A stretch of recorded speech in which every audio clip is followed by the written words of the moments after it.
நம்ம கிராமத்துல ஒரு பழைய வீடு இருக்கு. பகல்ல பார்த்தா அது ஒரு சாதாரண வீடு மாதிரி தான் இருக்கும். ஆனா இரவு ஆனதும் அந்த வீட்டு பக்கம் யாரும் போக மாட்டாங்க. ஏன்னா அங்கிருந்து சில நேரம் கதவு அடைஞ்ச சத்தம் வரும், சில நேரம் யாரோ நடக்கிற மாதிரி சத்தம் வரும், சில நேரம் யாரோ அழுற மாதிரி கூட கேக்கும். அந்த கிராமத்துல இருந்த எல்லாரும் இந்த வீட்டை பத்தி தெரிஞ்சவங்க தான். பெரியவர்கள் சொல்லுவாங்க, இரவு அந்த வீட்டு பக்கம் போகாதன்னு. ஆனா எப்போதும் மாதிரி ஒருத்தன் இதை நம்ப மாட்டான். அந்த கிராமத்துல இருந்த ஒரு இளைஞன் இதெல்லாம் பொய்யு, யாரோ கதை கட்டி பேசுறாங்கன்னு சொல்றான். அவன் நண்பர்களும் அவனை தூண்டுறாங்க, அப்போ நீ இரவு போய் பார்த்துட்டு வான்னு.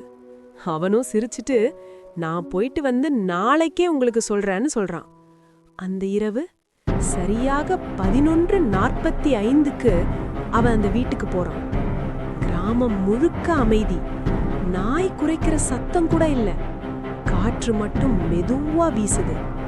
அவன் கையில ஒரு டார்ச் லைட், மற்ற கையில போன் கேமரா. வீட்டுக்குள்ள நுழைந்ததும் முதல் சில நிமிஷம் எதுவும் நடக்கல. பழைய சுவர், உடைஞ்ச ஜன்னல், தூசி படிந்த தரை, அவ்வளவுதான். அவன் சிரிச்சிட்டு கேமரா பார்த்து சொல்றான், பாருங்க எதுவும் இல்லைன்னு. ஆனா அவன் அந்த வார்த்தை சொன்ன உடனே பின்னாடி இருந்த கதவு தானா மெதுவா அடைஞ்ச சத்தம் கேட்டுச்சு. அவன் உடனே திரும்பி பார்த்தான், யாரும் இல்லை. காற்றால தானே இருக்கும்னு மனசு கூட சமாதானம் பண்ணிக்கிறான்.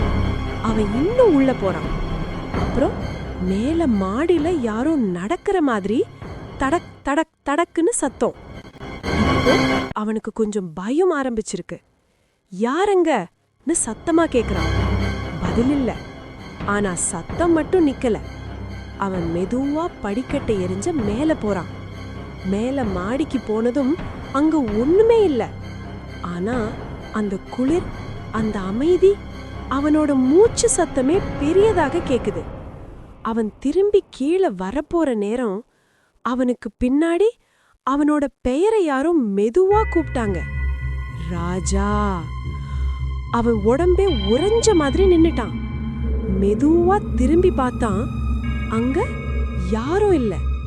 ஆனா தரையில ஒரு சிறிய காலடி தடம் மட்டும் இருந்துச்சு. அது தூசிக்குள்ள தெளிவா தெரிஞ்சுது. அந்த நொடியில அவன் போனும் டார்ச்சும் கீழே விழுந்துருச்சு. அதுக்கப்புறம் என்ன நடந்துச்சுன்னு யாருக்கும் தெரியல. மறுநாள் காலையில அவன் அந்த வீட்டு வெளியே கிடந்தான். உயிரோட இருந்தான், ஆனா முன்னாடி இருந்த மாதிரி இல்ல. அவன் யாருடனும் பேசல, யாரையும் நேரா பார்த்தும் பேசல. ஒரே ஒரு வார்த்தை மட்டும்தான் சொன்னான், அந்த வீடு காலியா இல்ல. அதுக்கப்புறம் இப்ப வர அந்த கிராமத்துல இரவு ஆனதும் அந்த வீட்டு பக்கம் யாரும் போக மாட்டாங்க. இப்படி கிராமத்து மிஸ்ட்ரி ஸ்டோரிகள் இன்னும் கேட்கணும்னா ஃபேக்ட் வாஸ் தமிழ் சேனலை சப்ஸ்கிரைப் பண்ணுங்க. இந்த மாதிரி ஒரு வீடு உங்க ஊர்லயும் இருக்கா? கமெண்ட்ல சொல்லுங்க.